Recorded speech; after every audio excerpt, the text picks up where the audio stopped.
G'day folks, how you going? Today's a bit of a crappy, rainy, overcast, cold sort of a day. So what better thing to do than to pull the DR apart?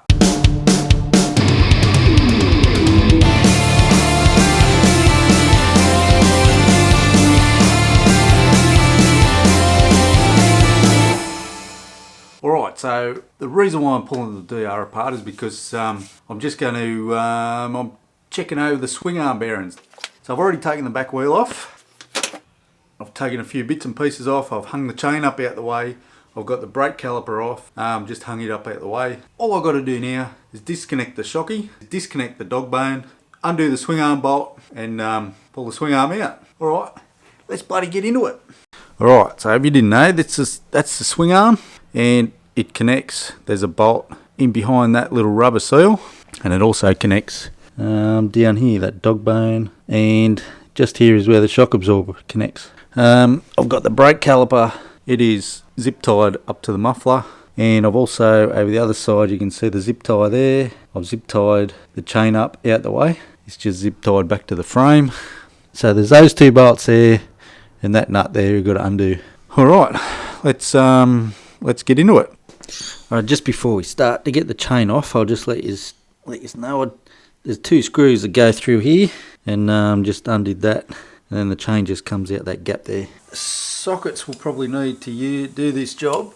17, 19, a 22, and probably a 12mm. So on this side of the dog bone, we've got the 19, and the 17 goes on the other side. So I'm going to try the breaker bar on this one on the dog bone. See how we go.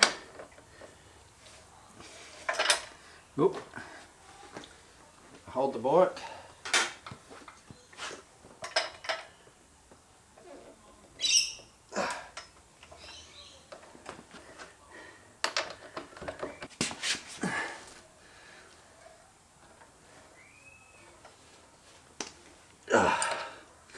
It's pretty tight. There we go. It's always good to have a magnetic parts tray to stick all your bits and bobs in. Just going to stick that nut back on the end of that so we can give it a little tap and we don't wreck the thread. Just going to use a extension bar, just fits into there. Give it a little tap. There we go. Looks like we've got a washer either side of the dog bone. In behind there, you notice these are all rusty. What I might do, I'll give these a clean up and just lightly smear them with grease before I put them back together. So now that we've got the dog bone released, we can lift this up and we can undo the bottom bolt there for the shock absorber. Then all that'll fall out the way.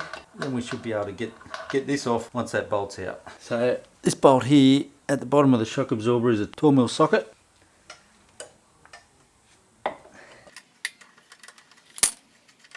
I'm pretty sure I'm going to have to take this piece off. I don't think I'm going to get enough room when I lift that out. Though I might. No, I probably won't, because that hits up here. It hits on the airbox. So I'm going to have to take this piece off as well, which hopefully is a 19mm spanner or something like that. What have we got? I don't know, 17mm. I might be able to put a spanner on that.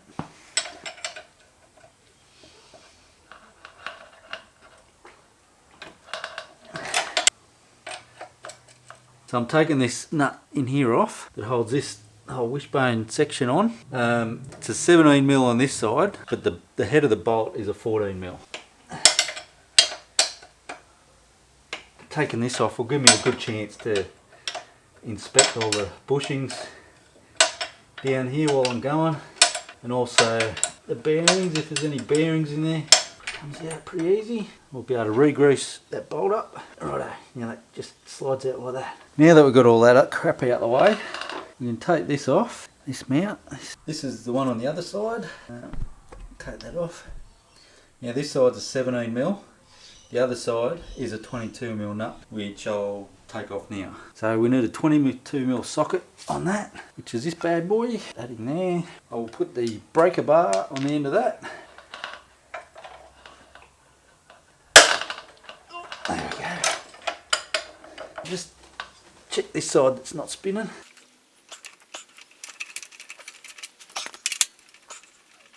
Alright, got that nut off.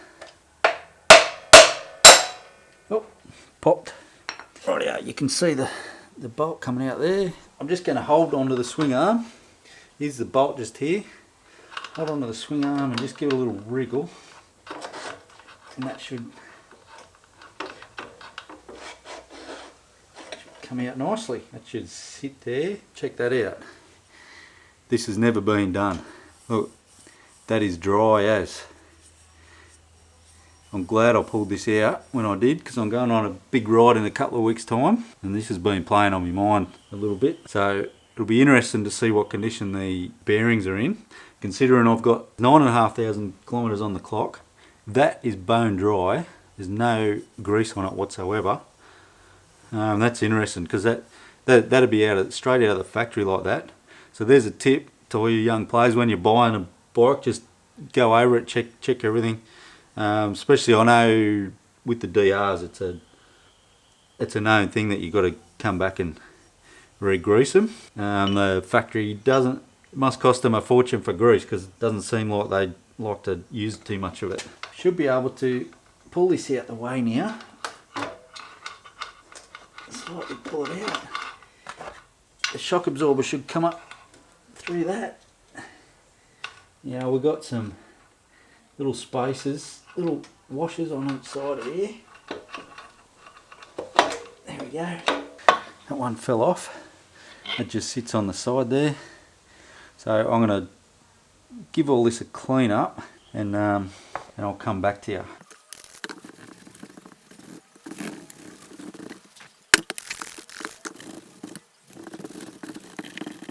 Alright, so now we pull this out. This will be the big unveiling. See how much grease is in there. Wow. I'll see if I can get a light in there. Well, there's not much grease at all in there. So I'm not going to pull the bearings out. I think the bearings, they feel okay. When this was still on the bike and I jiggled it around, there was no play in the bearings themselves. There's no forward backward play, there was no up and down play, there was no side to side play. So you can see the amount of grease that's on them. There's not much really on them. There's not much coming out, and it's really thin stuff too. So what I'm going to do, I'm going to try and clean that out as best as I can, all the way through the tube, all the way in through there. So in through there is another piece. You can just see the lip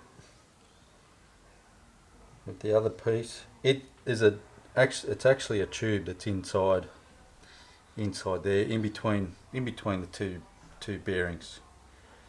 So it'll be about that long, something, because that bearing is about that deep. So what I'll do, I'll clean that out and I will come back to you. So I've just got a thin rag. Just going to get a screwdriver on the end of this. Just slowly sort of poke it down. See if I can get it inside that.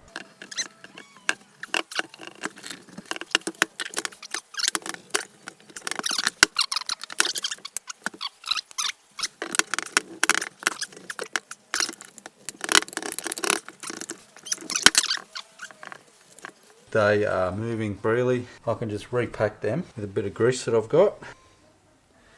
So that's the grease that was on them. That little bit there, that bugger all grease on them. That feels dry. That should have grease on it. That section there is what rubs against the roller bearings. That's the grease that I got. I just got it at the local Bunnings. It's a marine grease. It is a lithium based grease. Doing water crossings, you don't want water to be getting in there, but I'm going to shove some of this gooey stuff in, pack it in around, squeeze it into the bearings. Put a fair bit in.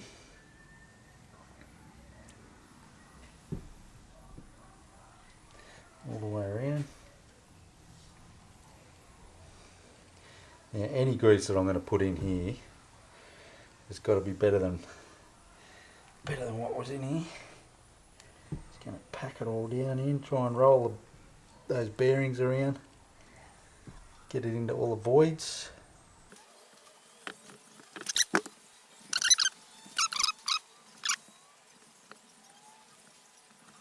Alright, I think I've got enough in there. Right, what next? So I'm just going to shove a little bit of grease around these spaces that go inside the needle bearing.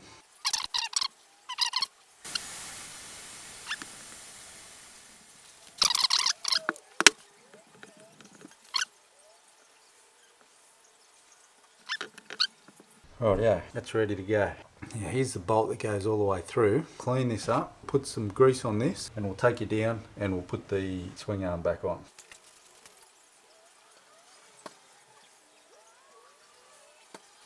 Right, yeah, we're ready to put the swing arm back on.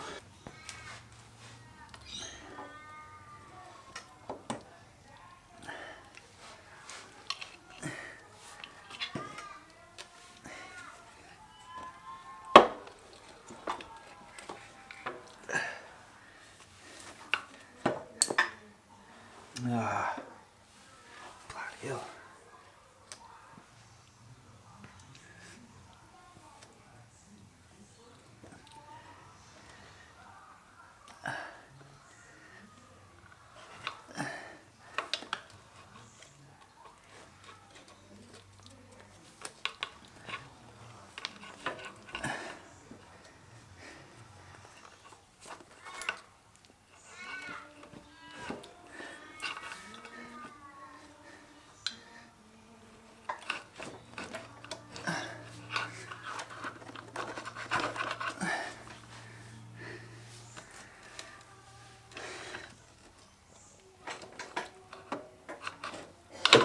There we go.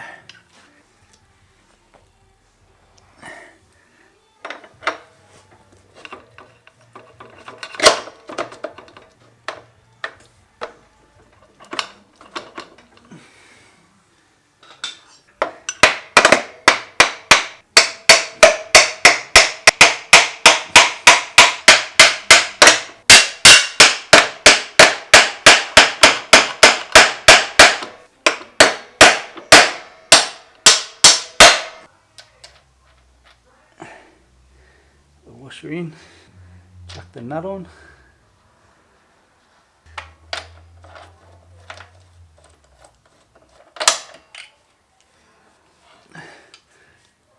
Now's the first time I've used this torque wrench. Everywhere I've read it says 77 Newton meters. I think I've got it right on here.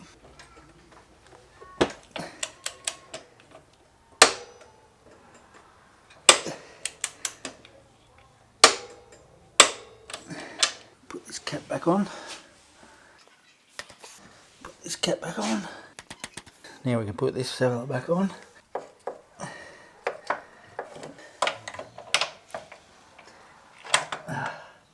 I can't get the torque wrench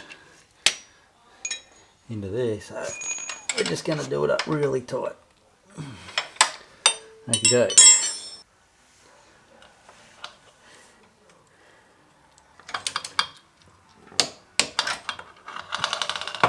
Now the dog bone bolt. Washer either side.